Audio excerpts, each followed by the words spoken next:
Hi, and welcome to Across the Desk. I know.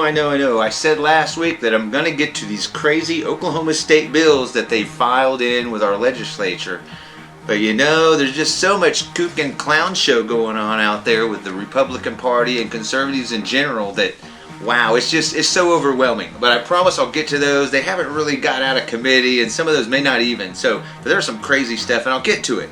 But something happened this week that I have to talk about. On Tuesday, Kevin Stitt, our governor, put out an executive order on how to help education in our state during these trying times with COVID.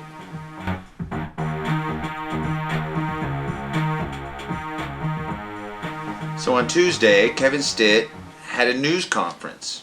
He was touting a new executive order that he was putting out and brought a couple of his toadies out to, champion it and everything else. So the thing was, Kevin Stitt came out, and the whole thing is the staffing shortage we have in schools. Now, honestly, it's not just schools.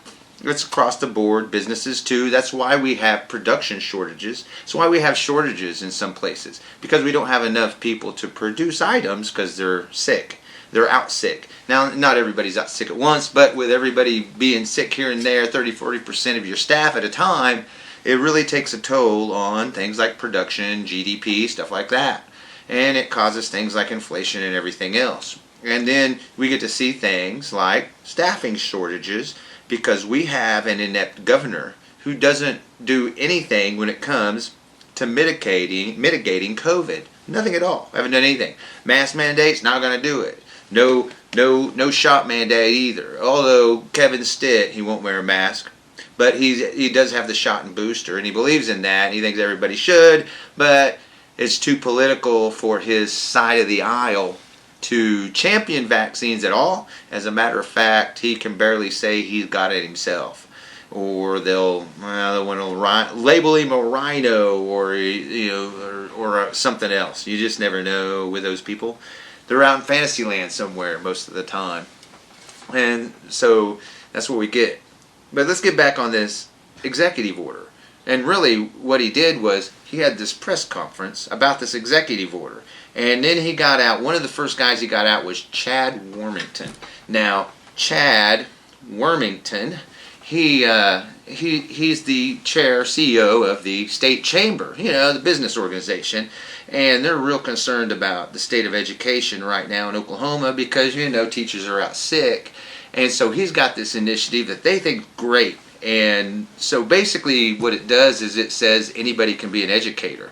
It's pretty much a slap in the face to the profession of education because he basically goes, hey, what do I need to do? And it says, oh, it's easy. All you need is a background check. Oh, and in emergency times like this, they can waive those. And that's exactly what he says on the website. The website. Here's a link. I'll show it at the end too. In the splash screen at the end, you'll see the website that you can go to and check out what he writes about this. Hey, be a guest educator because you don't need to know anything. As a matter of fact, the teacher will give you the lesson plan. You just follow it. Oh, and then children love to hear about your business and jobs, which, is baloney because it's a bunch of made-up stuff. Where's the statistics on that? There's nothing. He's just fluff. It's something to make him look good because that's all this does. He's got these things that make it look really good. Oh, be a guest educator. You can do it. Anyone can do this job. And that's basically what you get with the website and everything. That's what I got from it. It was a pretty big slap in the face to teachers. And you get that when you look at what Kevin Stitt says and what he said during the conference about teachers. One of the things he said was, I really appreciate teachers and I love everybody for what they're doing to keep schools open. The ones that are keeping schools open. So he didn't say anything about the ones that are closed because of the shortage of staffing. But the ones that are open, man, I really appreciate those guys a bunch because he does politically. Makes him look good politically, doesn't it? If schools are closed, it doesn't look good for Stitt. Makes him look like a total boob, like he's didn't do anything to mitigate COVID, and we got schools shutting down because of it. Because that's exactly what he did. He didn't do anything. He doesn't believe in that. He's a Christian guy that believes that God's going to take care of everything. We don't need no vaccine. He doesn't believe in that crap.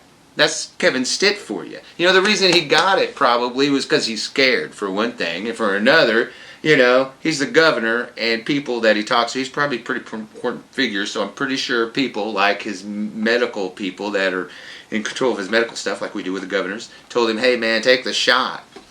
And maybe he's not that dumb after all, so this shot's here.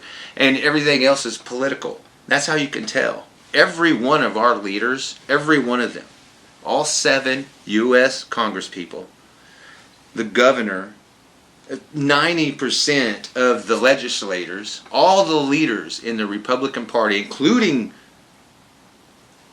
old President Trump, have gotten vaccinated and boosted.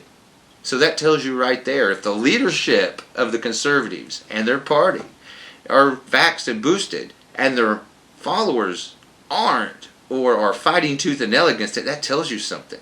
That tells you that the leaders are the ones telling them this crap. And it really does go back to Trump.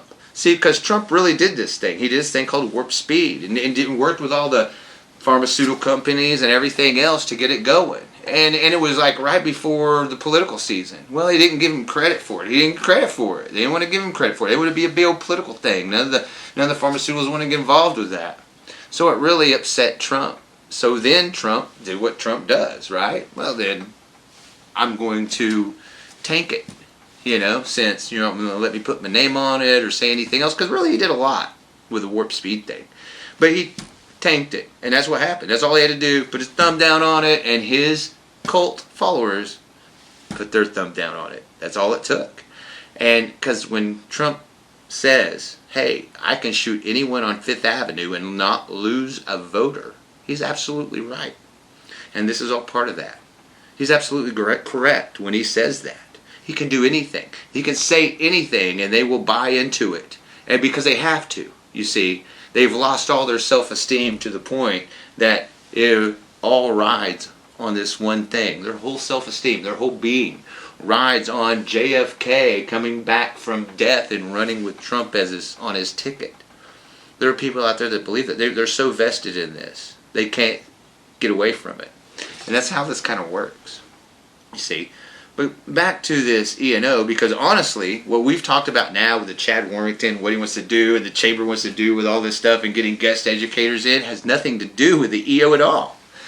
Because the executive order that he signed is about allowing other state employees from other departments like ODOT, like accounting, or other departments within the state to do teaching, become a teacher and teach.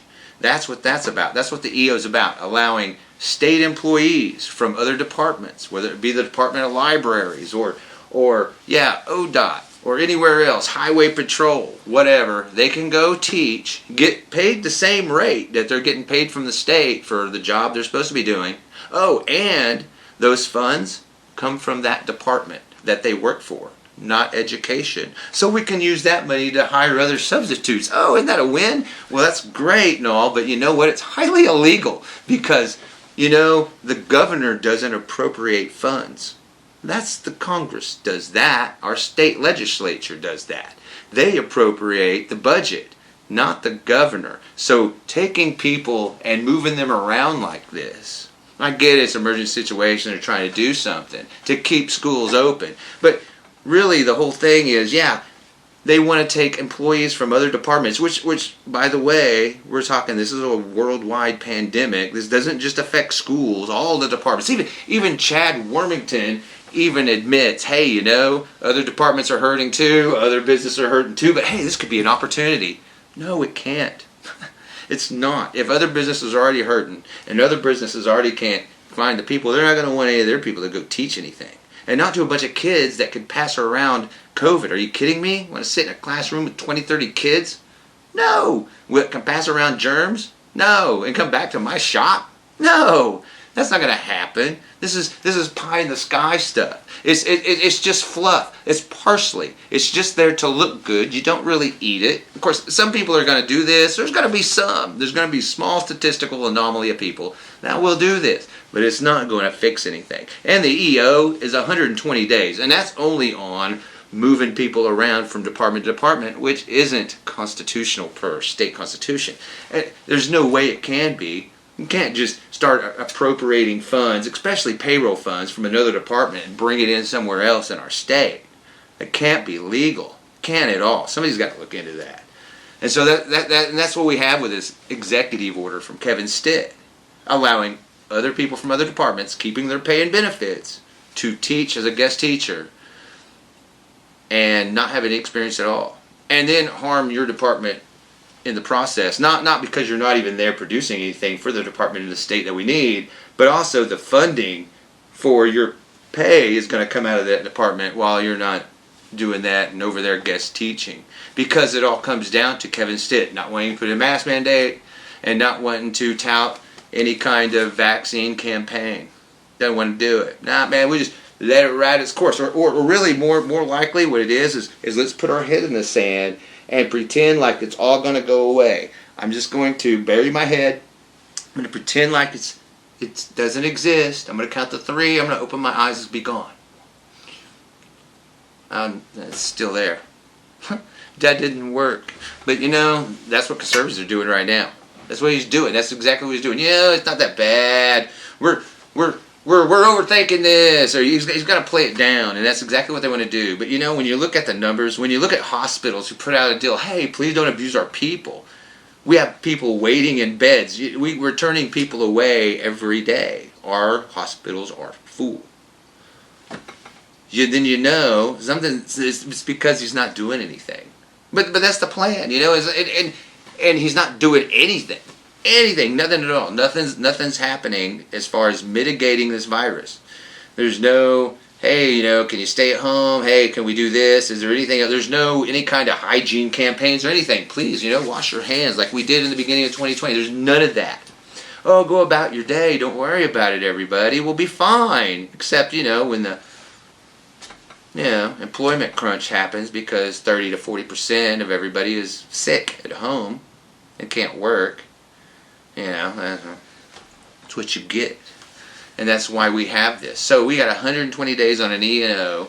So people in the state can go guest teach, I guess, for the rest of the semester. Basically, that's basically what that is. The rest of this semester. So basically, if we can hobble through this semester, then maybe in the fall, this will go away and something will be different. And that's really what Stitt's hoping for. Which really is a gamble, because this is an election year. So if, there's a big if, all of a sudden we come back in the fall and this isn't solved, because it won't be. He's not doing anything. He's going to have a lot of explaining to do on that campaign trail. So I don't know how this is a big gamble for him. If this executive order, because his Secretary of Education, that boob, he said he went to him and everything else, and we got to do something because of the staffing shortage. It's a staffing shortage. At first he thought it was just lazy teachers, staying at home and protesting. And I think that's exactly what they say. That's what conservatives say. You can see it on just about any website that you go to or any other thing where you see conservatives posting. And that's exactly what they think. They're lazy staying at home. It's a conspiracy. No, seriously, I saw one guy. It's a conspiracy. These teachers don't want to teach. They just stay at home. And no, man, they're sick. No, it's all fake. It's all fake. The virus is fake. But it's not. And so, Kevin Stitt puts out an EO that doesn't do anything except really going to make it worse for other areas in Oklahoma, or statewide anyway. And Chad Warmington, with his initiative on getting Oklahoma businesses to send their employees to teach people, because come on, it doesn't take anything to be an educator. You just need a background check. And in times like these, we can waive that. That sounds great. That's exactly how I want my kids to be taught. I actually have a kid who's still in the public school system. Yeah, I want just anybody coming in. Yeah, we got so many bums downtown, right? All these people in the tent camp, just pull them off, man. They're not doing anything. I'm surprised they didn't pull that one out. I really am. I almost am. That if they watch this show, they're probably going to go, "Oh wow, that's a good idea. He's got a point." Whew. No, I don't. I don't have a point. The point is, we need qualified educators to teach our children. We need them to be healthy to do it. We need everybody to be healthy so that we can produce things, so that we can have an economy that works. Because with everybody sick, it's a drain on everything, as we are seeing. It just drains everything, including us. So we need to really get serious with some COVID initiatives. That will never happen. Not in Oklahoma. So we're getting what we got. And that's what you get. Kevin Stitt, EO, telling you, hey, let's be a guest teacher. And we're going to take these other people from other departments and let those other departments make sure they pay for the payroll for education of these people doing this. And that's what we have this week in Oklahoma on Across the Desk with Kit Fairchild. We'll see you next week.